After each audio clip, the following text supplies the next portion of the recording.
तो इस वक्त बहुत बड़ी खबर आ रही है कि लोकसभा चुनाव को लेकर भारतीय जनता पार्टी ने अपने प्रत्याशियों की पहली लिस्ट जारी कर दी है। 195 नाम इस लिस्ट में है सर। बहुत लोगों का टिकट कटा है और बहुत ऐसे नए चेहरे हैं जिनको इस बार मैदान में उतार रही है भारतीय जनता पार्टी। तो सबसे पहले अरुण सर से जानते हैं कि सर सबसे चौंकाने वाला क्या है इस लिस्ट में। सबसे चौंकाने वाला मुझे एक सरप्राइज नाम जो नाम दिखा है जी, वो दिल्ली की राजनीति में है। दिल्ली से 5 लोगों के नाम जारी किए गए हैं उस जी। लिस्ट में। टोटल 7 सीटें हैं दिल्ली में, 5 5 सीटों के नाम जारी हुए। जी। उसमें एक सरप्राइज कैंडिडेट है बांसुरी स्वराज। जी। बांसुरी स्वराज दिल्ली की पूर्व मुख्यमंत्री जो सुषमा स्वराज थी उनकी बेटी हैं जी। और पेशे से वकील हैं। अच्छा। सुप्रीम कोर्ट में प्रैक्टिस भी जी, करती हैं और जी। इस समय राष्ट्रीय प्रवक्ता भी हैं बीजेपी की। जी। तो उनको उनके नाम की प्रस्तुति पहली लिस्ट में है। यह बहुत अच्छा संकेत है क्योंकि बीजेपी ने इस लिस्ट में 195 की लिस्ट में तो मीनाक्षी लेखी का टिकट कट गया सर इस बार। अब जाहिर सी बात है, अगर नई दिल्ली से उनका जी। उनकी जगह इनको लड़ाया जा रहा है तो इसका मतलब या तो उनको दूसरी जगह से लड़ाएंगे जी। या फिर उनके नाम के लेकर फिर सहमति नहीं बनी है, ऐसा लग रहा है। जी। तो इसके बाद बात करते हैं सर, सबसे बड़ा नाम जो है प्रधानमंत्री नरेंद्र मोदी, अमित शाह, क्योंकि कल जिस तरीके से चर्चा हो रही थी कि उन्हें दोबारा उसी सीट से उतारा जाएगा, तो क्या है सर, कहाँ से उतारा जा रहा है? जाहिर सी बात है कि प्रधानमंत्री के लिए एक ही सीट है, वाराणसी उत्तर प्रदेश। वाराणसी उत्तर प्रदेश से, और वो वहीं से चुनाव लड़ रहे हैं। इसके अलावा मैं आपको बता दूं कि 195 सीट में जो मुख्य बिंदु क्या है, 47 कैंडिडेट जो है उसमें यूथ है, जिनको यूथ को प्रेफरेंस दिया गया है। पार्टी जो है बीजेपी इस समय अपने नए लुक के साथ आना चाह रही है कि हम जो है यूथ को मैक्सिमम पार्टिसिपेशन देना चाह रहे हैं। तो 47 कैंडिडेट जो out of 195 are youth candidate. बिल्कुल। और उसके बाद में जो है 28 उसमें महिलाएं भी हैं। ऐसा नहीं कि महिलाओं के नाम को छोड़ा गया है, उसमें 28 नाम महिलाओं के भी है और एक प्रमुख नाम जैसा कि मैंने बताया कि बांसुरी स्वराज। तो कुल मिला के सर जो भारतीय जनता पार्टी का एक कह रहे हैं ना कि बड़ा कुछ करने जा रही है, तो ये मिशन पहले ही लिस्ट में झलकने लग गया है उनका। ये आप कह रहे हैं कि उसकी प्रस्तुति पहले लिस्ट में इस तरह से आ रही है कि उन्होंने उत्तर प्रदेश को तरजीह दी है। जैसे कुछ स्टेट्स का उन्होंने पहले अनाउंस किया है, उसमें उस अनाउंसमेंट में आप देखेंगे कि 51 कैंडिडेट जो है उन्होंने उत्तर प्रदेश के फाइनल कर दिए हैं। गुजरात और राजस्थान से 15-15 कर दिया है और मध्य प्रदेश से 24 कैंडिडेट।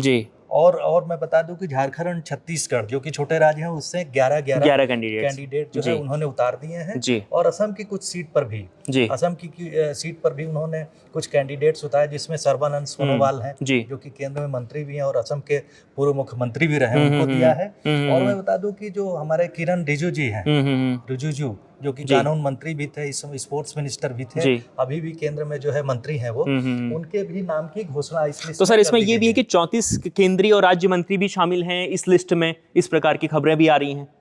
हाँ, केंद्रीय मंत्री, जो कि इसमें आपको बता दूं कि कुछ केंद्रीय मंत्री के टिकट भी कटे हैं लेकिन केंद्रीय मंत्रियों में मैं आपको बता दूं कि कुछ लोगों को शायद जो पहले राज्यसभा से आ रहे थे उसमें कुछ लोगों को अब इस बार जो है सीधे लोकसभा चुनाव लड़ाया जाएगा। लोकसभा से भी चुनाव लड़ाया जाएगा, क्योंकि बहुत सर हमने पिछली बार देखा था कि जब प्रधानमंत्री मोदी का पहला मंत्रिमंडल बना था तो बहुत सारे जो मंत्री थे वो राज्यसभा से थे। तो पहले उनको लोग जानते भी नहीं थे, पहचान नहीं थी। मैं बता दूं राज्यसभा में जैसे आप देखेंगे कि हमारे कांग्रेस पार्टी से जो वो आए सिंधिया है, वो भी राज्यसभा में है। धर्मेंद्र प्रधान जी जो है एजुकेशन मिनिस्टर, वो भी राज्यसभा में है।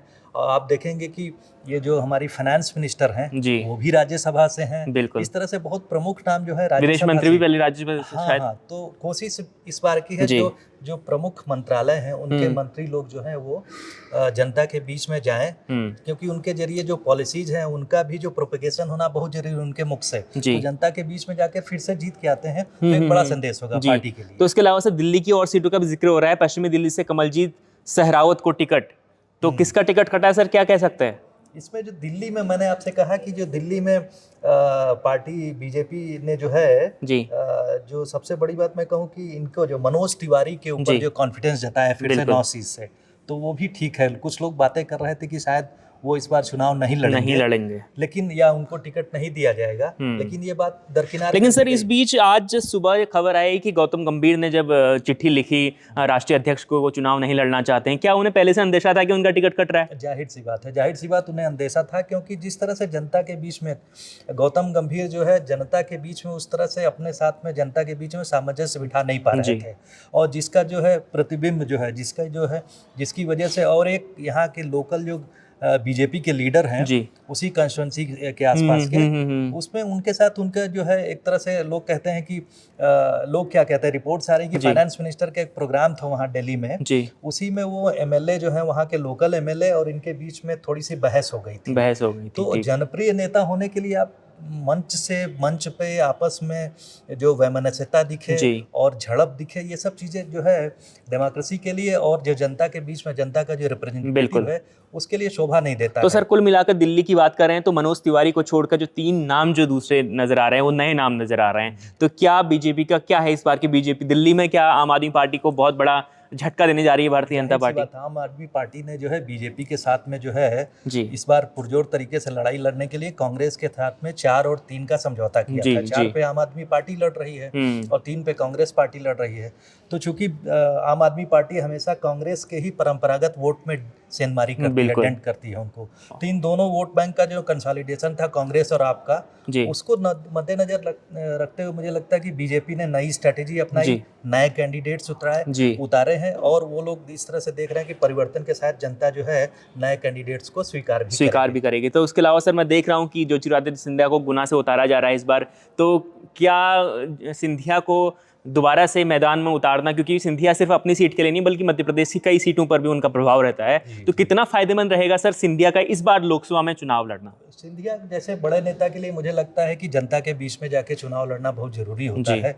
उनकी गुना सीट हो या ग्वालियर से जहाँ से वो आते हैं, उनका जी। जो उन लोगों की जो ट्रेडिशनल एक तरह से राजघराना जो रहा है, परिवार है उनका, बिल्कुल सर, ग्वालियर घराना है, तो वहाँ के आसपास वो करीब 4 से 5 लोकसभा सीट पे जो है, अगर वो चुनाव इस तरह से अगर वो गुना से लड़ रहे हैं बिल्कुल तो आसपास की जो सीट्स है उसके ऊपर बहुत जबरदस्त असर पड़ेगा। बिल्कुल सर। और बीजेपी कोई कसर नहीं छोड़ना चाहती कि एक भी वोट उनका जाया हो, एक भी सीट पे उनको कोई नुकसान हो इस बार, जैसा कि उनकी उम्मीद है कि वो 400 पार का नारा लगाया है उन्होंने, बिल्कुल। तो उसको धरती पे उतारने के लिए इस तरह के निर्णय लेने ही पड़ेंगे और वो दिख रहा है इस लिस्ट बिल्कुल। में। तो सर सबसे बड़ी बात उत्तर प्रदेश की जब हम बात करें तो उत्तर प्रदेश की 51 सीटों की यहाँ पर बीजेपी ने नाम जो है वो आज उनकी घोषणा कर दी है। तो देखिए 51 सीटों के नाम आ गए, बहुत कम, अब ये लगभग कितने सीट, 80 में से 51 चले गए तो ये 39 सीटें, हाँ, तो इतनी कम सीटें बची हैं। पहले सबसे पहले यहाँ पर उत्तर प्रदेश का जिक्र करना, उत्तर प्रदेश पे फोकस करना बीजेपी का क्या मिशन है सर, क्या लग रहा है आपको? बीजेपी का मिशन ये है कि 80 में से जो है, जिस तरह से उन्होंने अभी राज्यसभा का चुनाव हुआ था और उन्होंने जो वहाँ का जो सबसे बड़ा गठबंधन बना था समाजवादी पार्टी कांग्रेस, उसको कमजोर करने के लिए उसके ऊपर एक तरह से देखा जाए वहाँ जो क्रॉस वोटिंग हुई समाजवादी पार्टी की तरफ से और बसपा के कैंडिडेट ने बीजेपी को वोट दिया है, तो उन्होंने वहाँ के जो उत्तर प्रदेश की जो पॉलिटिकल अर्थमेटिक है उसको गड़बड़ा दिया है जी। और उसको गड़बड़ाने के साथ में जो कैंडिडेट्स का अनाउंसमेंट है ये उनके कॉन्फिडेंस को भी दर्शाता है कि वो पूरी तरह से मैदान में लड़ाई लड़ने के लिए तैयार हैं और 80 में से वो कोई भी सीट जाया नहीं जाने देंगे जी। गजेंद्र शेखावत को सर जोधपुर से उतारा जा रहा है इस बार, मंत्री गजेंद्र शेखावत हैं, इसके अलावा कोटा से ओम बिरला दोबारा से हैं। ये देख रहा हूं सर, जो अमूमन जो अधिकतर सीटें हैं, जो केंद्रीय मंत्री हैं, राज्य मंत्री जो हैं, उनको दोबारा से भारतीय जनता पार्टी ने उन पर भरोसा जताया है। ये इस वजह से मुझे लगता है क्योंकि ये जो भी नेता है, जो बड़े नेता हैं जी, इनका जनता के बीच में, इनकी ये ग्रास रूट लेवल से भी जुड़े हुए जनता के बीच में लोगों ने काम किया है जी। और बीजेपी, जैसा कि हम लोग जानते हैं कि बीजेपी ने जिस तरह से अपने कार्य की संस्कृति को इम्प्रूव किया है और जो भी मिनिस्टर्स हैं वो सिर्फ 2 घंटे या 4 घंटे के लिए नहीं, वो लगातार क्षेत्र में भी दिखते हैं, पार्लियामेंट में भी दिखते हैं, ऑफिस में भी दिखते हैं।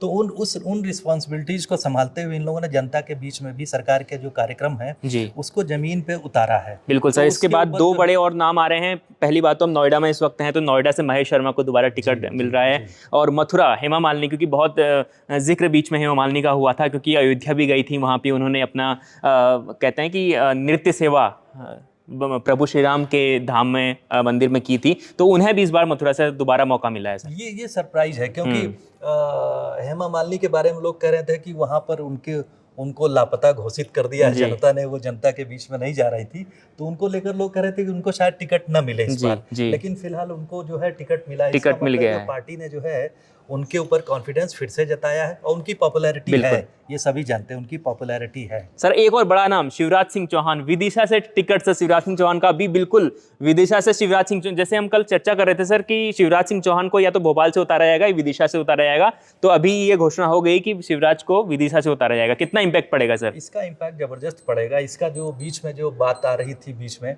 लोग डिस्कशन कर रहे थे या रिपोर्ट्स आ रही थी कि उनको जो है पार्टी ने किनारे कर दिया है, केंद्रीय नेतृत्व ने जो है उनको चीफ मिनिस्टर न बना के उनको किनारे कर दिया गया है और जो राजनीति है मध्य प्रदेश की उससे बाहर कर दिया है। ऐसा नहीं है, आज उनको विदिशा से उतारने का बड़ा मतलब है। आप देखें कि सिंधिया को भी उतारा गया है मैदान में, उनको भी उतारा गया, तो एक एक सीट का कैलकुलेशन है। अगर मध्य प्रदेश की जो 40 सीट हैं, आई थिंक 40 हैं जी, तो जो 40 सीट है उस पे एक भी सीट जो है, जैसा मैं कि बार बार कह रहा हूँ, वो जाया नहीं होने देना चाहते, कोई भी कारण हो।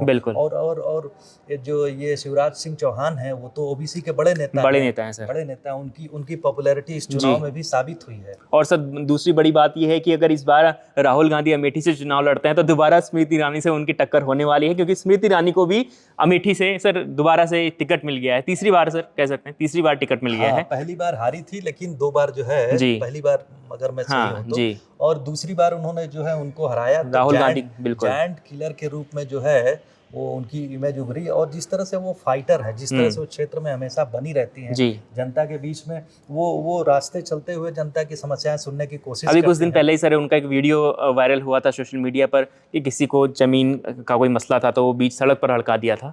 तो इस तरह के कई वीडियोस उनके वायरल होते रहते हैं। ये जेस्चरिंग भी है, लेकिन ये पॉलिटिकल जेस्चरिंग भी है कि किस तरह से हम जनता के काम के लिए जो है बिल्कुल उतर के जो है जमीनी स्तर पे भी उतर के जो है हम काम करवाने का दमखम। और सर एक नया और नाम आ गया रवि किशन का, गोरखपुर से रवि किशन को टिकट मिल गया सर, ये बड़ी खबर है। गोरखपुर से रवि किशन मैदान में होंगे। रवि किशन जी के ऊपर जो है, जो उत्तर प्रदेश के मुख्यमंत्री हैं योगी जी का विश्वास है, और योगी जी के ये एक तरह से भक्त के रूप में जाने जाते हैं तो इनको तो टिकट मिलना ही था। तो सर वो थोड़ा सा बेल्ट भी जो है वो वहाँ पर वोट बैंक कह सकते हैं कि भोजपुरी स्टार हैं तो उनको फायदा मिल सकता है। उसका फायदा है, लेकिन वो टिकट वहाँ पर तो वो एक तरह से वो उत्तर प्रदेश के जो मुख्यमंत्री उनके प्रोटीज के रूप में या उनके रिप्रेजेंटेटिव के रूप में वहाँ से चुनाव लड़ते हैं, देखा जाए तो उनका पूरा कॉन्फिडेंस है, उनका आशीर्वाद है, तो उनको जीतना ही है। और आप देख रहे होंगे कि राजनाथ सिंह जी को फिर से लखनऊ से टिकट दिया गया है। लखनऊ के बारे में बता दूं कि लखनऊ से जो है पूर्व प्रधानमंत्री अटल बिहारी वाजपेयी जी लड़ते रहे और वो अपने उस सीट का बहुत जबरदस्त महत्व है।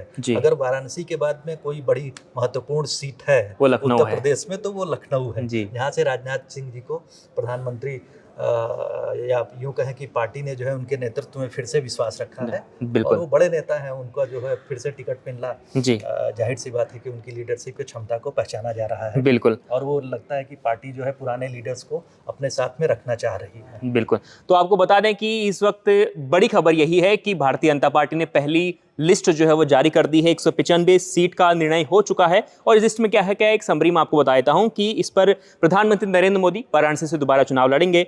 34 केंद्रीय और राज्य मंत्री के नाम इस लिस्ट में है। टोटल जो नाम है 135 सीट पर नामों का ऐलान भारतीय जनता पार्टी ने आज कर दिया है।